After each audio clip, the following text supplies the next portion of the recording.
Hello friends, स्वागत है आपका मैथ्स विद संदीप ओझा में। आज हम अपनी इस वीडियो में स्टार्ट कर रहे हैं त्रिकोणमिति, जो क्लास 10th का है।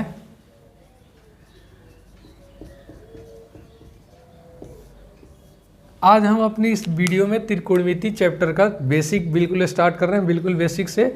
यदि आप 8th 9th क्लास में भी पढ़ते हैं तो आपको ये बहुत मदद मिलेगा इसमें। तो देखिए, सबसे पहले हम त्रिकोणमिति की चर्चा करते हैं कि त्रिकोणमिति होता क्या है, ये कहाँ से आया है और इसका क्या यूज होता है। इसके सारे हम कंसेप्ट को क्लियर करेंगे। सारे जितने भी फैक्ट होते हैं उसको हम सबसे पहले पढ़ेंगे, उसके बाद हम एक्सरसाइज पे आएंगे। तो देखिए, त्रिकोणमिति का इंग्लिश होता है ट्राइगोनोमेट्री। ट्राइगोनोमेट्री जो होता है ये इंग्लिश के 3 शब्दों से बना हुआ है। ट्राई का मतलब आपका होता है 3, गोन मतलब होता है भुजा, और मेट्रॉन मतलब होता है माप, यानी 3 भुजाओं की माप। हम त्रिकोणमिति में क्या पढ़ेंगे, 3 भुजाओं की माप को पढ़ेंगे इसमें। ठीक है। देखिए, इसका अगला है त्रिकोणमिति की, हम यहाँ परिभाषा लिख दिए। त्रिकोणमिति में एक त्रिभुज की भुजाओं, यानी कि त्रिकोणमिति जब आप पढ़ेंगे तो उसमें आप एक त्रिभुज पढ़ेंगे। इस त्रिभुज की भुजाओं और कोणों, यानी ये जो भी कोण है इनके बीच संबंध, रिलेशन को हम इसमें पढ़ेंगे। जैसे आप पढ़ते होंगे साइन कॉस टेन, वही है इसमें। अगला इसमें पॉइंट है कि त्रिकोणमिति में हम एक समकोण त्रिभुज की भुजाओं के, देखिए आपको यहाँ मिलेगा एक समकोण त्रिभुज, ठीक है, समकोण त्रिभुज। अब समकोण त्रिभुज होता क्या है हम यहाँ चर्चा की है, अभी थोड़ी देर में हम देखते हैं। ठीक है, त्रिकोणमिति में हम एक समकोण त्रिभुज की भुजाओं कि कुछ अनुपातों का उनके न्यून कोण। अब आप यहाँ देखेंगे एक शब्द आया है न्यून कोण।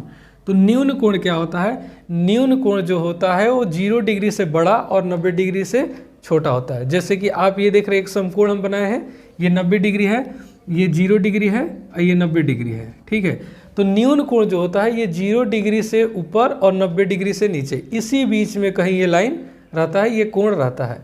ठीक है, तो यही है आपका है न्यून कोण।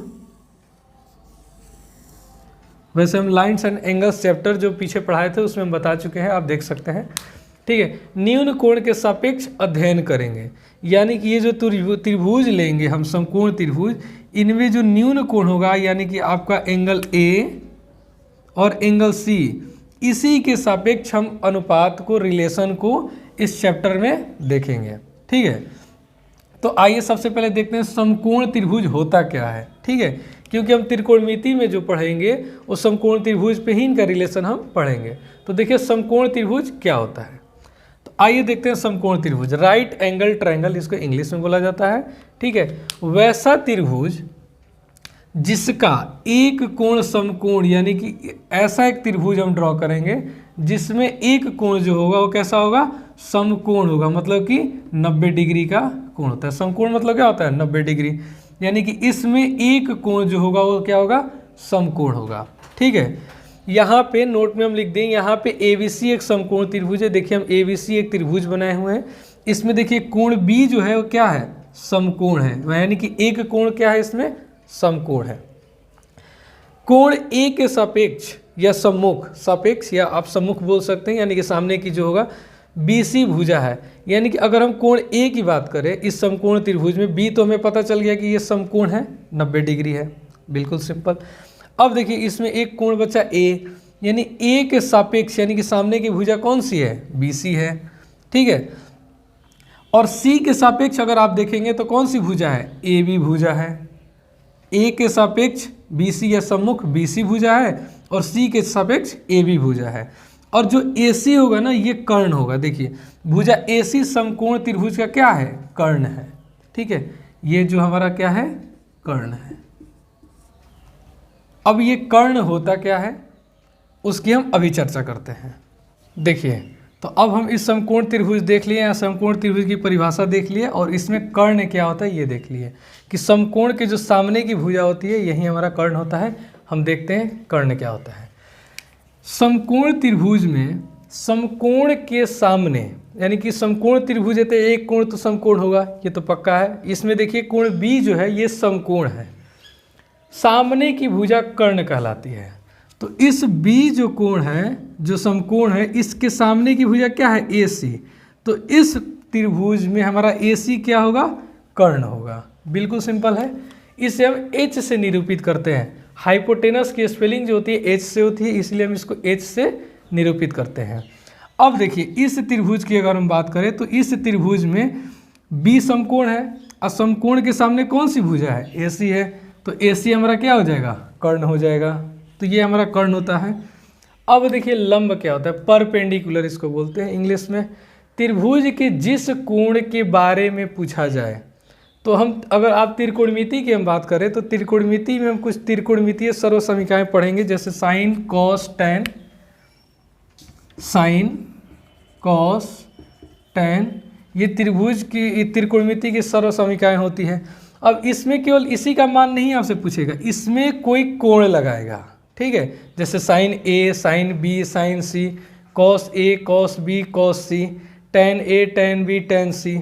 तो जब हम उसमें, तो वही ये बोल रहा है कि जिस कोण के बारे में आपसे पूछा जाए, अगर मान लीजिए यहाँ कोण ए के बारे में पूछा जाए, बोला जाए कि साइन ए का मान क्या होगा, कॉस ए का या टैन सी का, तो देखिए जिस कोण के बारे में पूछा जाए, तो देखिए यहाँ ए के बारे में पूछा जा रहा है, तो इस समकोण में एक कोण कौन सा है, ये है, तो ए के जो सामने की भुजा होगी वही हमारा परपेंडिकुलर लंब होगा।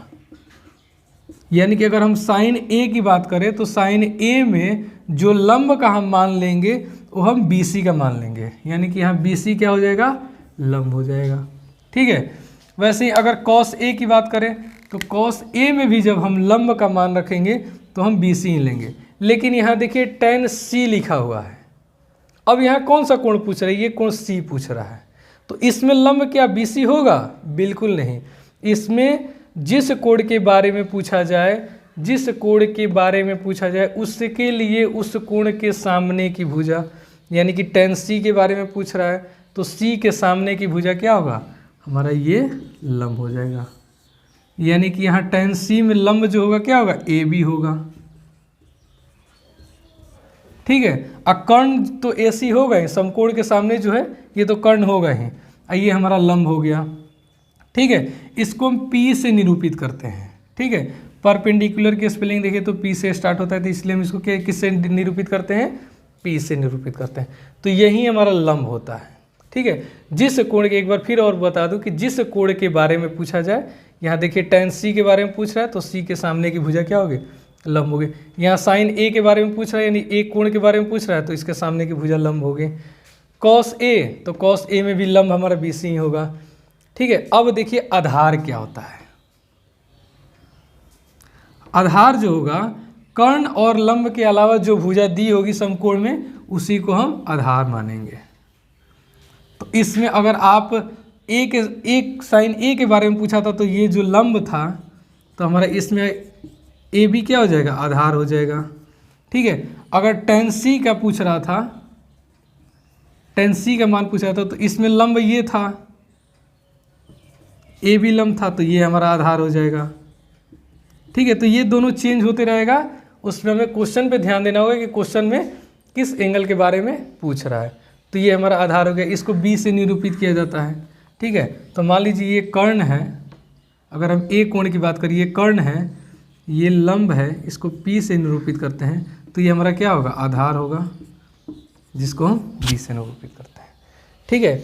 अब इसके बाद आप यहीं पे एक लाइन और देख लीजिए, अगर हम इसमें पाइथागोरस प्रमेय लगाएंगे तो पाइथागोरस प्रमेय से क्या होता है, कर्ण का स्क्वायर बराबर लंब का स्क्वायर और प्लस में आधार का स्क्वायर। इसका यूज आपको त्रिकोणमिति में अभी जब हम अनुपात निकालेंगे उसमें यूज होगा।